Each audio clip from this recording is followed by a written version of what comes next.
Alright guys, this one, full disclosure, is going to be very raw, uncut, audio might suck.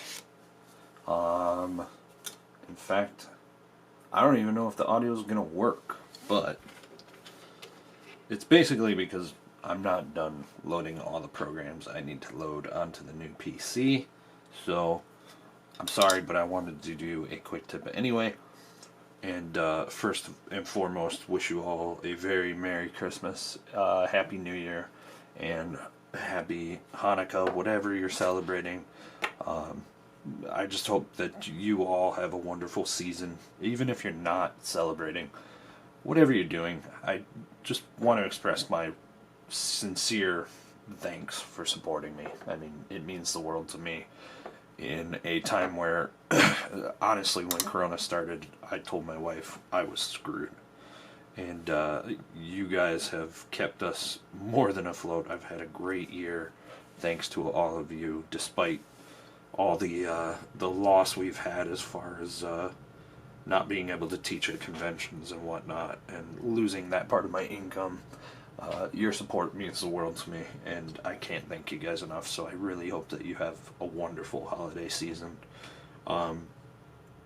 This one is going to be about weathering, specifically vehicles, although these techniques can be used on units as well, by all means on terrain.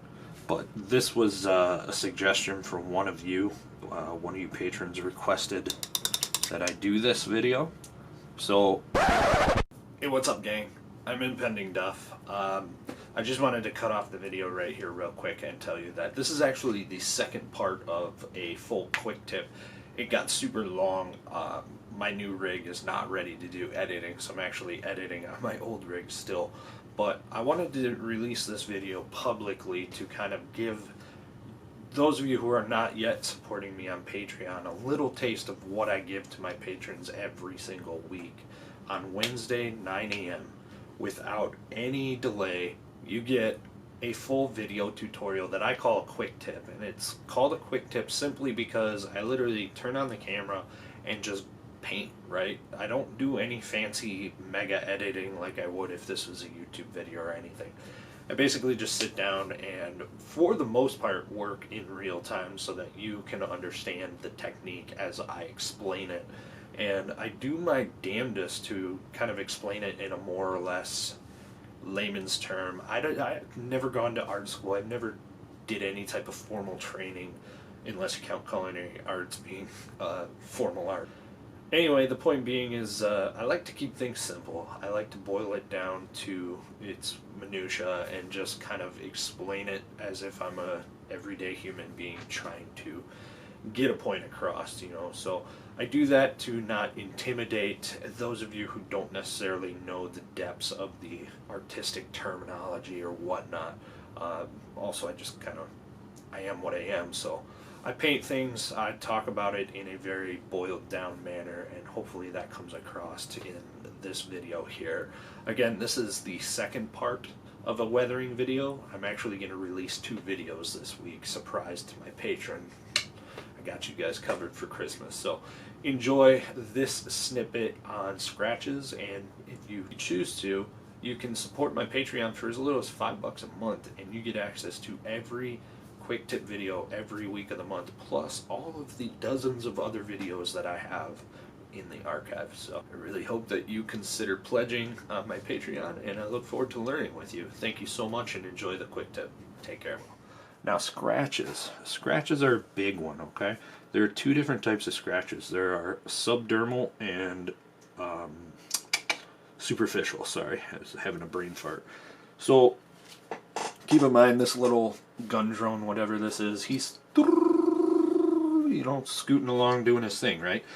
Theoretically, if he's going through brush, or let's say orcs are shooting at him, whatever, you know, it's all going to be directional, right? It's not necessarily going to be perfectly straight back, but they're going to, because he's domed, they're going to kind of ricochet and move, and if he's going through, like, think of brush, you know, trees, whatever, and he's going through this, they're going to go and slide off the sides, right? So what you want to do is keep your scratches and nicks and stuff like that, keeping in mind not to keep them uniform, not to keep them symmetrical, but to keep them kind of in a pattern that makes sense for this vehicle's movement. So maybe I put a scratch there, and then I come over here and I put a small little nick over here, right? Now they're very close in direction, so maybe I come over here and create a new one.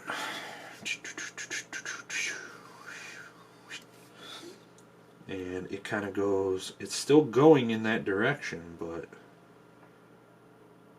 it's very, and it continues down the side there, right? But it's very in line with the movement, right? Now you can have your what's the word I'm looking for? Random attacks, random markings, like, okay, cool, but maybe like a Gene Stealer top roped this and he was just like, oh yeah, here I am, right? So you create a little claw mark or something, right? You create a little bit of a bigger end at the terminus, like he jumped on and scraped down, right? Now, I always keep my highlight, like here's my base color, my highlight, right? So we can also do our superficials, which are essentially just surface scratches. They don't necessarily scratch through the paint, but they maybe go and scratch the clear coat or something. And these are so light that they don't go through the very top coat of the paint, if you will. So let's go give this one a big long one. Right? And you could barely see that unless it's in like specific lighting, right? That's a good superficial scratch because it gives the illusion that maybe something came along and just barely dinged this thing, just like ricochet, right? So you can do that pretty much anywhere you want on this model as long as it makes sense with the directional movement, right? So maybe there's another big one here and it started over here. It just kind of goes across that surface. Now if you find, like I am, that it is just a little too similar to your base layer, you can always add in just a little bit of, in my case I'm going to add just some ivory. This is bright ivory. I meant to grab ivory, but it doesn't matter. It's just going to be a very light mixture. But for the sake of showing up on video, I'm actually pretty happy with how that looks, but for the sake of the video, let's go ahead and add a little bit of ivory here, lighten things up. There we go. Make sure I got a good mix here. That's better. Okay. So let me show you, hopefully with something that'll show up a little better on camera. Now, the other thing is, I typically don't like to use brushes like this. The fact that it has a really long bristle length and sharp point is what I'm really looking for. But I really like the Monument Balm Wicks because they have that belly. Keeping back moisture in your brush is very important. I've got a little pool of Lamy and Medium here. What I do is I kind of soak it up in my brush and then I come up here and I rub most of it off. I mean, I don't dry it off on a paper towel, but I need that back moisture in this brush so that it'll go and soak up that paint and make it more fluid. It acts like a syringe, and that back moisture kind of pushes the paint off the tip of the brush so that you can do these more or less effortless paint strokes. Like, let's do one right here. Like that really light scratch, right? But take a look. They're damn near identical. I didn't mean to do that. It just happens. So you kind of need to get out of that framework in your brain, that kind of natural framework, if you will, that you're gonna sit here and do a symmetrical or horizontal or parallel even lines. try not to keep them parallel. But then you also want to use this color to highlight your lines, and you can do that just by simply creating a little depth by going right next to your scratch here. Right? And poof, that scratch instantly has a little bit of depth to it. Same thing over here. I've got a couple of little things that I want to show you over here. This is a bit of a gouged paint look, and what I did was I grabbed some of that brown, that black brown if you will, and I created what in my narrative mind is telling me was a bullet shot that kind of hit the armor and ricocheted off. So I might fatten this out just a little bit and then come to a real sharp point. Right? So what happened here is the bullet did have enough of an angle to dig in, but it was kind of, you know, it dug in, but it still didn't have enough to really penetrate, so it bounced off. The armor was thick enough. So now you have to highlight that, and keeping with where you highlighted this one, you want to do the same over here. So you kind of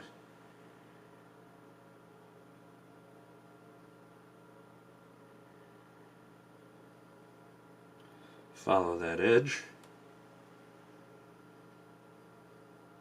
Right? But that's not all. There needs to be a little bit of depth to this, right? So that's where black is going to come in. We want to emulate that, hey, this did have enough kind of oomph to dig in, but it kind of trailed off, right? So I'll lay in some of that black, leaving that brown showing on this edge and all the way up that scratch. And it may be a little too, what's the word? I'm sorry, I'm a little fried today. It may be a little too microscopic for you to really appreciate the detail. I'll show you on the Rhino, but let me see if I can get this to focus. There we go. That black just kind of adds a little bit of depth to things, if you will. Okay, so here it is on the Rhino. You can kind of see it better on the Rhino if it'll focus. There it is, a little bit there and a little bit right there. Notice I'm next to that scratch too, or to this chipping. And then the other thing that you can do, simple kind of weathering, I'd show you an example. In fact, I prepped for one, but time is of the essence. I'm already over 20 minutes here. Is rusting. And all the rusting is, this panel here, or right here, is a product similar to Typhus Corrosion. G-Dub makes Typhus Corrosion. It's a good little product, but it's expensive, and everybody makes different, basically identical products to that. What I do is I put on 2 coats of the stuff, not 1, 2. That's where people make a big mistake. So I do my 2 coats of it, and then I wash it with a rust dry paint. Any type of rust dry paint will work. Big fan of the MIG dry brush paint. If it'll focus, come on. There we go. MIG's dry brush paint line is pretty damn good. Some of you who are in the Loot Crate tier, you should have gotten some MIG dry brush paint. But I'll do a really, really light dry brush with the orange. Then I'll wash over it with a brown wash. And then I'll come back over and hit it with a little, even smaller amount of silver. You can barely see the silver in that, right? But you can see it. And then I hit it again with brown wash a second time. And that's a really simple way to do convincing rust. It's not too overdone, and it's got the texture that you're looking for.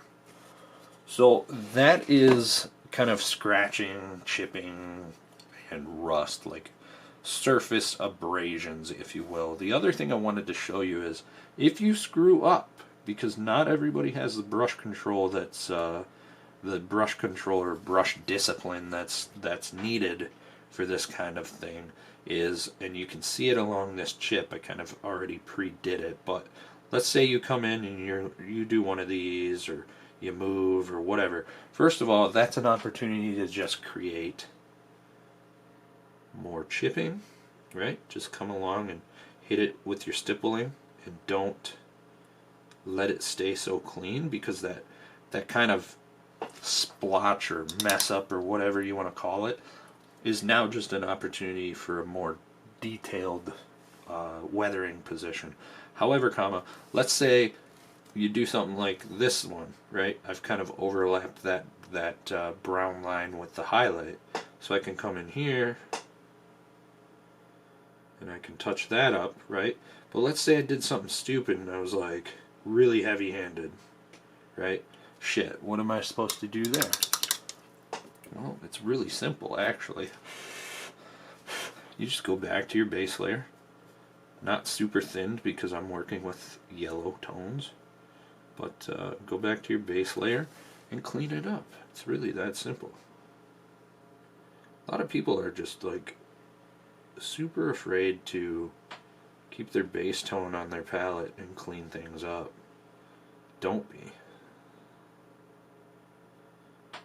But I do stress that before you get into this, kind of get yourself disciplined on brush control, brush pressure, keeping things very light and uniform. You know, cleaning up these, if you can see my fingerprints here, cleaning up these is really simple. Just stipple along it as if it were chipped up. You are the dictation on how messed up this gets, you know. You can only control so much as far as, hey, I kind of like got fingers all over this thing, chip some paint off, wear some gloves. If you're not worried about it, you want to have a really battle damaged piece, don't worry about it. Just kind of do what you got to do. But you can see that that base tone is almost unrecognizable right here that I just painted as it dries out. This was all airbrushed on, but the brushing over to kind of tidy up disappears. So don't be scared. Kind of do your thing, clean it up, do what you got to do, and everything will turn out just fine, my friends. So I hope you enjoyed it. If you have any questions or comments, whatever, feel free to hit me up. The Discord is the best way to get a hold of me, but we're constantly talking in the Patreon Discord channel. But feel free to PM me too. And I hope you guys all have a great holiday recess, whatever you're doing. Thank you so much. I really appreciate all of you. Take care of yourselves.